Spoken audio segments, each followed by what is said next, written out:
Morning comes to Hiroshima like a slow breath.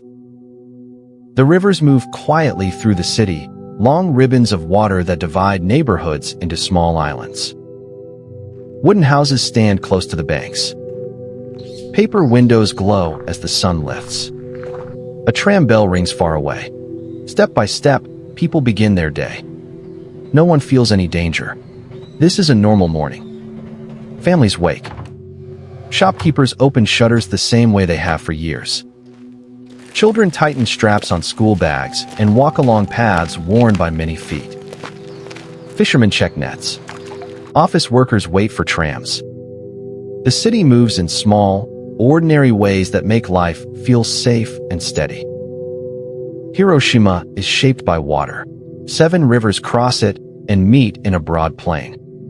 Bridges stitch the city together. Boats carry goods and people under low arches. The town grew through trade, not through grand walls or huge palaces. Its streets are narrow. Its roofs are low. The city asks nothing flashy from strangers. It asks only for steady work and quiet living.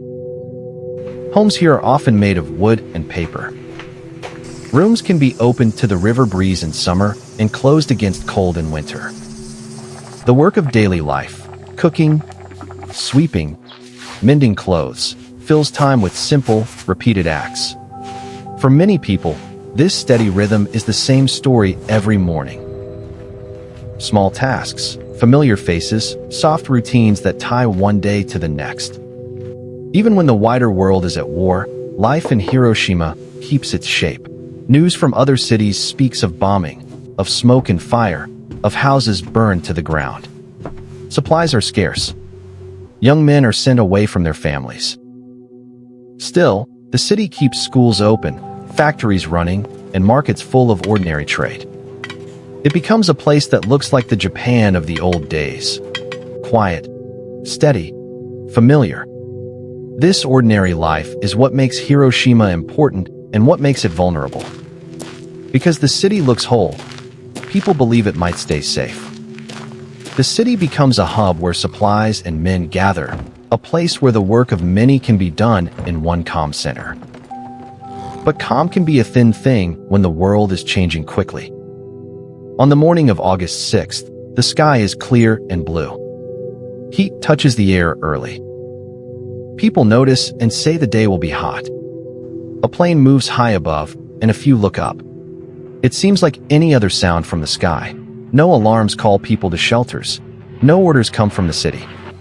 Most people go on with their jobs, their walks, their errands. At 8:15 in the morning, everything changes at once. A light brighter than the sun explodes across the city. For a single, sharp moment, the world is so bright that it feels like a new kind of day. Shadows burn into walls. Shapes melt away. The light is so fierce that the eye cannot hold it. Then the force hits. Buildings that looked solid crush like paper. Roofs fold and vanish. Windows burst outward, sending glass into the air like rain. The ground itself seems to push and pull, hurling people and objects in wild directions. The rivers boil at their surface. The air presses so hard on bodies that breath is forced from them. Sound arrives slower than the light, and by the time people hear, the city is already unmade. Hiroshima does not burn like other towns hit by bombs. It is wiped as if someone took a sharp eraser and moved it across a map. Streets lose their lines. Bridges become heaps of wood and stone. The places people knew by touch and sight are gone. Landmarks that once guided feet and memories no longer exist. Smoke rises like a new sky. Those who survive at first cannot understand what has happened. They move through a place that looks like a dream where the rules have been stolen. Direction loses meaning. A person who knew every step of the way home no longer knows how to go. Faces are ash and dust. Clothes hang in torn strips. Fires eat where wood still stands. Water is hard to find. The rivers that once gave life carry only floating things that once were alive. The disaster does not end with the flash. It goes on through hours and days as bodies cool or burn, as injured people wait for help that does not come quickly. And as the living try to find food and shade, doctors work in impossible conditions. Hospitals are damaged. People treat wounds by riverbanks and in empty fields. The injury to the city is not only on wood and stone, it is inside people, in their eyes and skin and bones. Some feel a deep sickness that comes later, not from heat, but from something else they do not understand. Confusion spreads. Families call out names into smoke and ruins. Many never hear answers. The good rules of the past, where to run, how to help, no longer help. Neighbors become strangers under ash. There are no clear borders between hurt and safe places. Everyone is changed. As days pass, the scale of what happened becomes clearer. It was not a regular bomb. It was a single weapon that brought so much heat and pressure at once that the city's shape was lost. Reports travel out slowly, and the world learns that a new kind of violence existed. People far away begin to ask hard questions about war and power and what tools are used to fight. Hiroshima becomes a place that cannot be understood as only one event. Its meaning spreads beyond the town. It becomes a symbol of a new danger. For the people left behind, life is a long work of mending and remembering. For the wider world, Hiroshima becomes a warning written in the earth and in stories. Rebuilding takes time. Those who return clear ruins by hand. They find small things that survive in the ash. A bowl, a shoe, a child's toy, a piece of paper with a face drawn on it. People plant small gardens. Wooden frames become new houses. Buildings rise slowly because materials and money are slow to come. The new city is quieter in some ways and firmer in others. People do not try to rebuild what they lost in the old way. They build with memory beside them. Hiroshima begins to remember not just the moment of light and heat, but the softer mornings before it. The rivers continue to move. Trams come back. Children play again near bridges. The city learns to hold two things at once: the ordinary life that was lived and the knowledge of what ended it. Memory becomes part of the streets and parks. Some places are kept empty, so people will remember where homes once stood. Ceremonies mark days when silence falls, and people think about what was lost. People who remember those mornings tell small stories that show what the city felt like. An old man remembers the soft sound of a bicycle on wet wood. A woman remembers bright cloth fluttering on a line. A child remembers a paper boat sailing when the river ran high. These small things were threads that held the city together. Each was simple, but together they made a pattern, felt like home. When the light came and the force hit, those threads were cut. The cut was not only in wood and stone, it was in plans and dreams. A couple who planned to marry could not speak of it. A gardener who saved seeds could not tend his beds. A teacher who loved reading could not gather children in a bright room. These losses are hard to count because they are about hopes, not only things. In the first hours and days, people helped each other. A stranger shared bread. A neighbor carried someone who could not walk. People made shelters from torn cloth and boards. They shared water when it was found.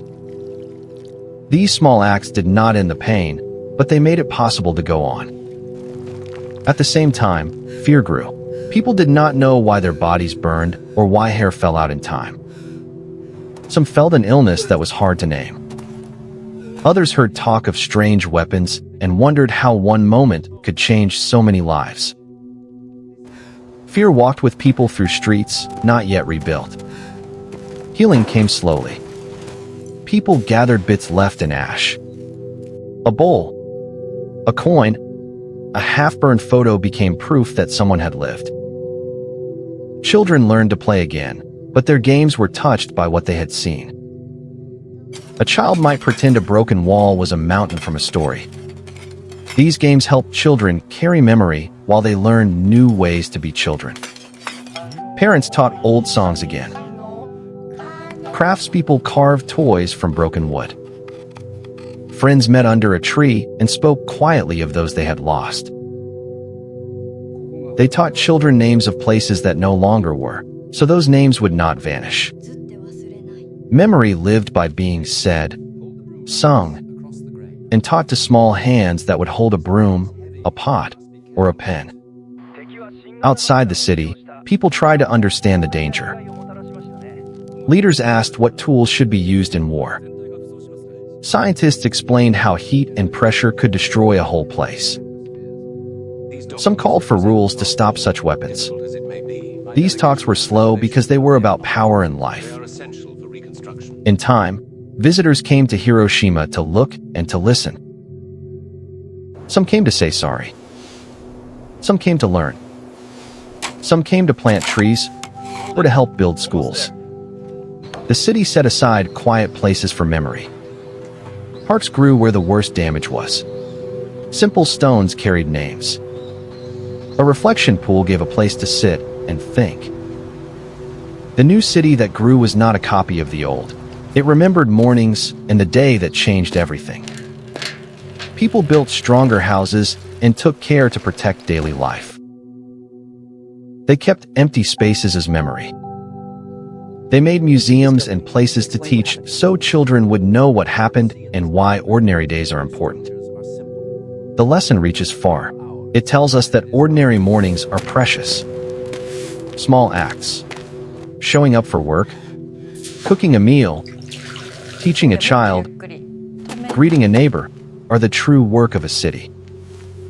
When those acts are taken away, something deep and human is lost. So when you walk through any city, think of the small patterns that make it home. Think of morning light on paper windows. Think of trams and river bridges. Think of the small gifts people give each other each day. These are the things worth protecting. This story is not simple. It asks us to choose whether to protect ordinary life or to use tools that can take it away. Hiroshima before 1945 asks us to remember small days and to carry that memory forward in careful ways. When you think of Hiroshima, do not only think of the bright light. Think first of a city that woke like any other, with small chores and small joys. Think of the smell of rice cooking, the sound of a tram bell, and the sight of paper windows in the morning sun. Keep those images safe, because they are what make a place a home.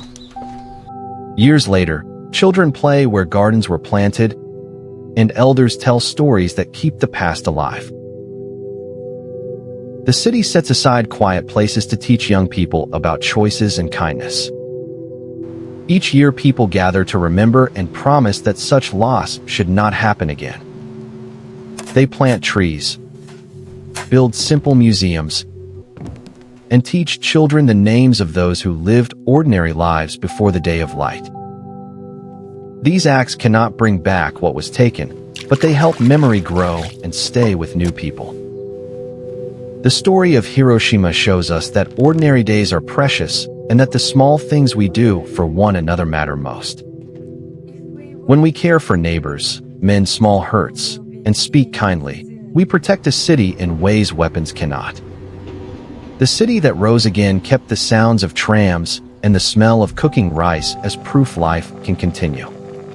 But remembering alone must change how we live. So this lesson becomes a call to choose tools and plans that keep people safe, use knowledge with care, and guard ordinary mornings everywhere. If we hold these lessons, we make a future where small moments live on, passed to children who wake to rivers and windows.